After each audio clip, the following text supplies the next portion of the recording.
baie welkom by die groot ontbyt. So 'n paar weke gelede het ek gesels oor jou oggendveldsorgroetine met hierdie droë winterweer.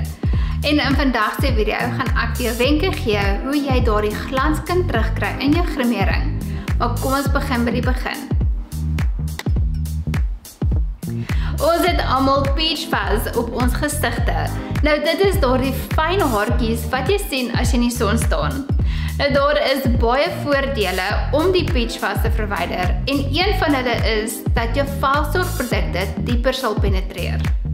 Ek gaan hierdie lemmetjie gebruik en met my een hand hou ek my vel styf terwyl die ander hand in kort bewegings beweeg. Maak seker dat jy hierdie doen op 'n skoon en droë vel. Ek konsentreer meer op my wange, voorkop en my mondarea. Maar as jy onseker is, moet asseblief nie 'n kans vat nie. Gaan eerder na 'n professioneel toe. Ek hoop die kamera kan sien hoe baie peach fuzz daar is. Jy kan 'n klam waslap gebruik of 'n groot borsel om enige haartjies te verwyder.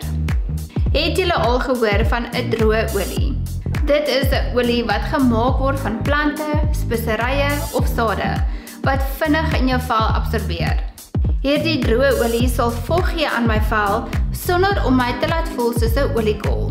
En die beste is, jy kan dit gebruik op jou hare en op jou lyf. Nou dat die peach fuzz verwyder is, sal my onderlaag baie mooier en sagter lyk op my vel.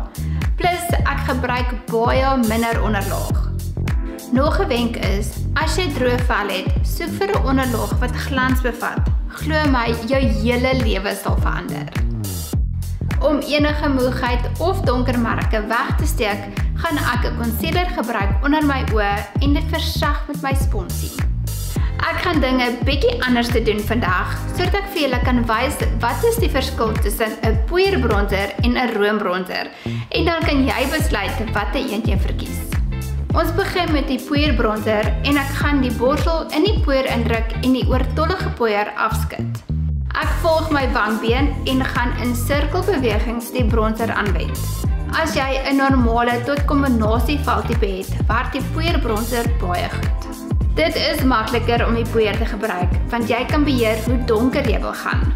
Kom ons doen sommer my haarlyn en met 'n klein borsel gaan ek die kante van my neus doen. Met die roombronzer gaan ek dit direk op my wangbeen aanwend en versprei met 'n borsel. Die geheim is om baie min van die produk te gebruik en dit te versag sodat dit nie hard en streperig lyk nie. Nou as jy 'n droë vel het, sal die produk die beste wees vir jou. Volgende is ons blosser en dit is een item wat ek altyd moet aansit. Ek gaan by die tema hou en gaan 'n poeierblosser aanwend net bo die wangbeen en versprei na die appels van my wange. En ek gaan dan my vingers gebruik om die roomblosser aan te wend en te versag. Dit is alwaarvoor ons tyd het vandag, so bly ingeskakel wat volgende week wys ek vir julle hoe ek hierdie mooi ooggrimering gedoen het. Vir meer raad en inspirasie, gaan volg my gerus op Instagram. Tot volgende week, totsiens.